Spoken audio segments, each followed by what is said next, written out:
ladies and gentlemen, if you guys have not seen Renegade Wrestling Union, then you guys better go check it out before watching this video, because this will contain spoilers.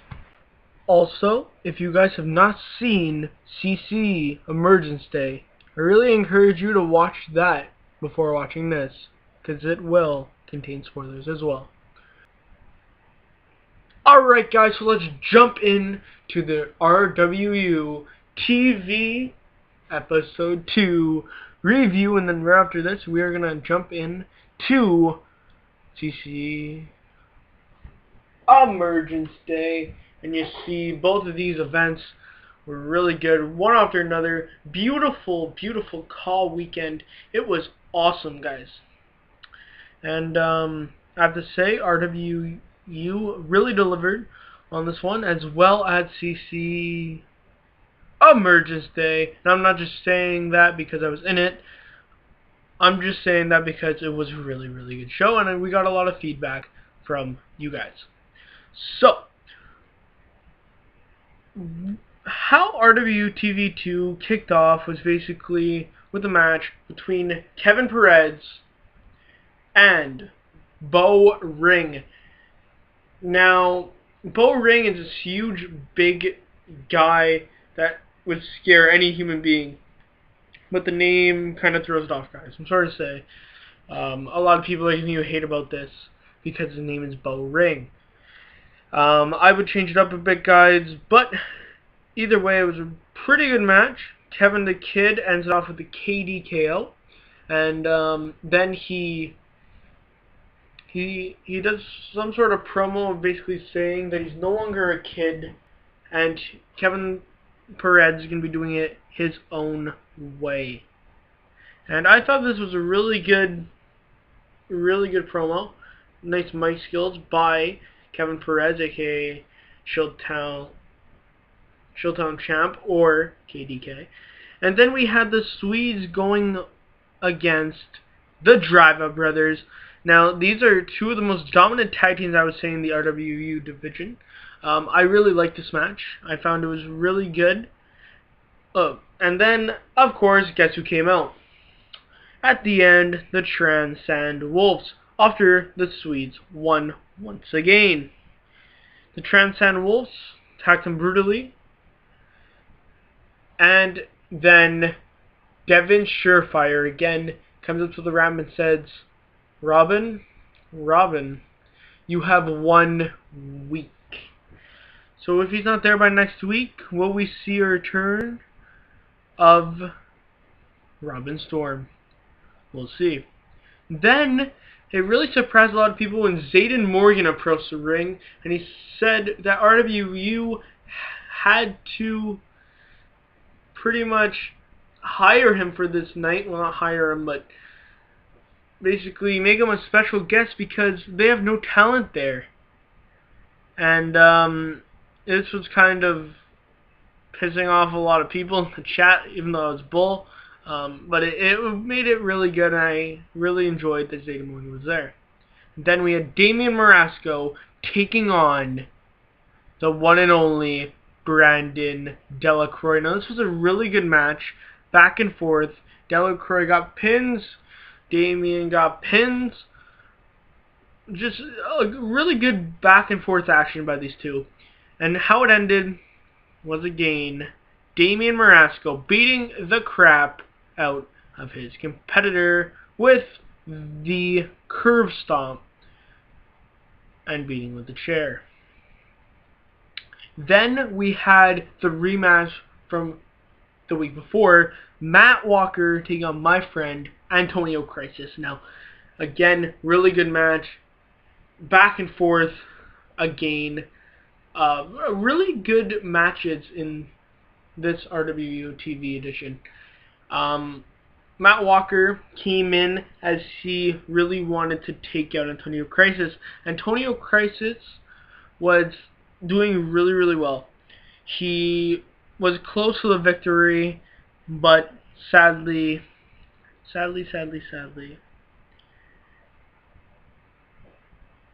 Matt Walker comes out on top with a huge spear and then points that he is smart. And then we had Brent Delavine challenge Damian Marasco, and it was kind of cool. Damian Marasco never came out. He was asking for a challenge, and we haven't seen Damian Marasco's thoughts yet, so we may see that soon. And then we had the big main event as Brian McLeod came out with Daniel Martin, Bubba Biggums, and Chris Grant. And I think this is Daniel's posse, and I like how they're doing this. I also like that Daniel Martin came to the announce table and actually called the match with Chaz Weber, with his boys protecting him. And I really did enjoy this. And the main event, like I said, was Brian McLeod taking on Frankie Flo. No. Now he wants to be known as Franklin Everdeen. And we also got the announcement that Franklin Everdeen, like we said, will be going against Chris Grant for the Mercury Championship. So that's going to be a hell of a match at Influx, which is going to be the first pay-per-view, guys. So look out for that in the next couple of weeks, I would say. Well, it's not the next thing. There's a few more TVs, RWUTV editions. But once Influx comes out, guys, check it out for sure. And Franklin Everdeen and Brian McLeod, they had a really, really good match. Everdeen, McLeod, back and forth once again. But this time, someone came out by the name of Damian Marasco to steal the show once again with a nice curve stomp right to Frankie Flo, aka Franklin Everdeen. And guys, I really did enjoy this edition, and hopefully you guys did too. I want to know all your thoughts on RWTV episode 2. I also want to know all your thoughts about what's going to be coming right after this. Emergence Day, CCE's second CPV, excuse me. I found it to be a really, really good edition of RWUTV, and frankly, I would probably give this episode an 8.5. I would give them an 8.5 for one reason and one reason only, and that was because of one thing.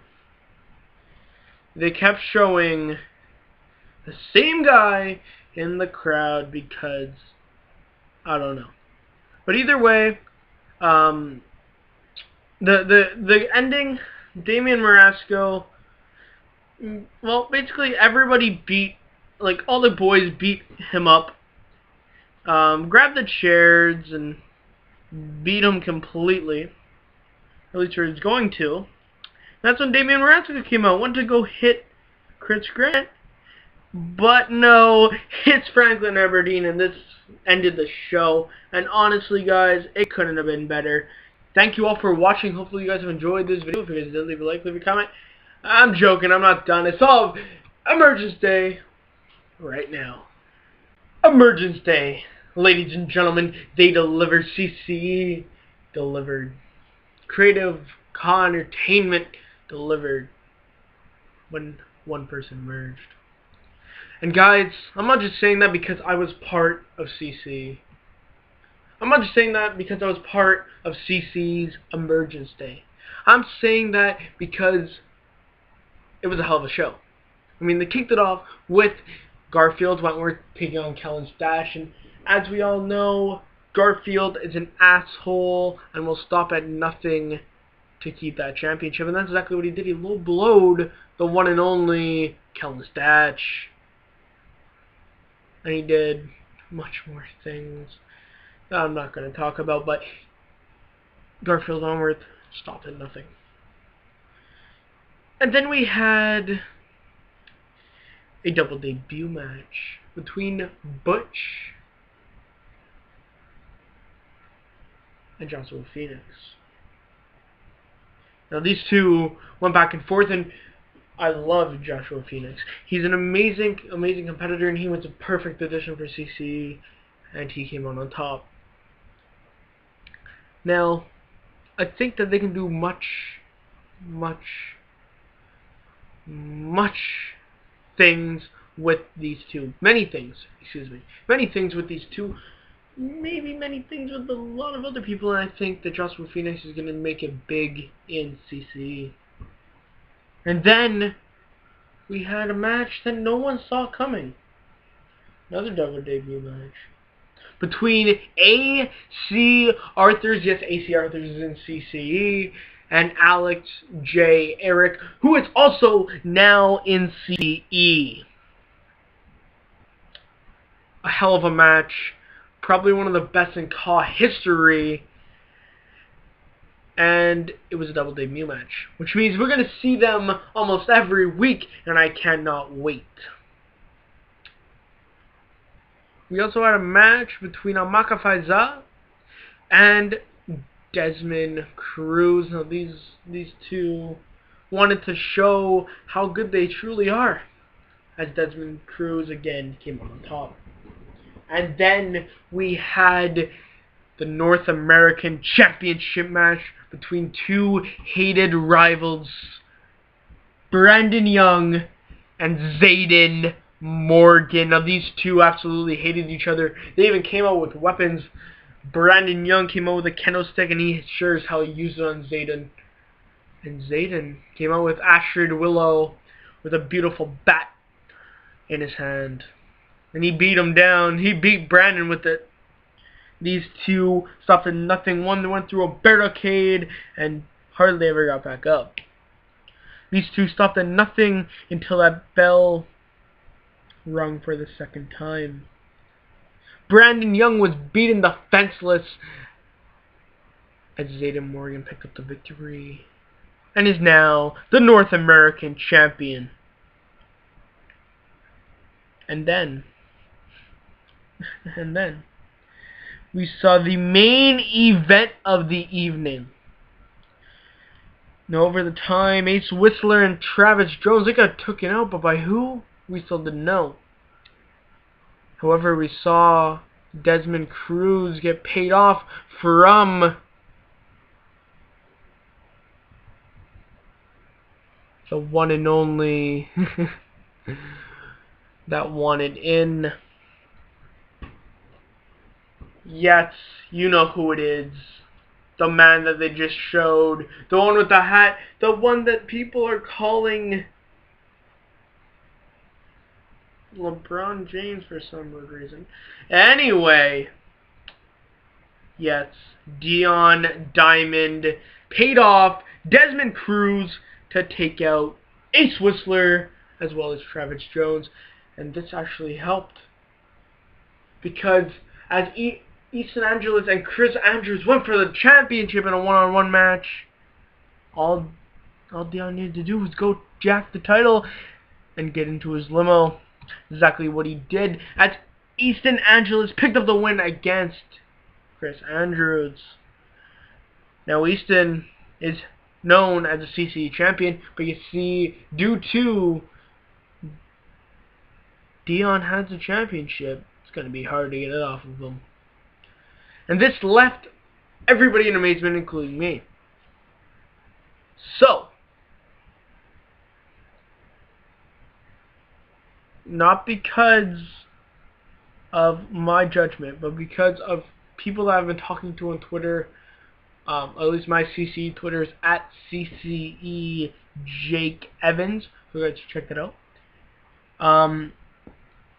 They said that I should do a rating that is decently high. And I agree. It's not because of my personal judgment, this is because of what a lot of people are thinking, as well as me outside CCE. I'm going to give this show a 10 out of 10, because it deserves it. And with that, hope you guys have enjoyed the video. If you guys did, leave a like, leave a comment, don't forget to subscribe to me, the best one, MattTalon24, guys, and I will see you on my next video.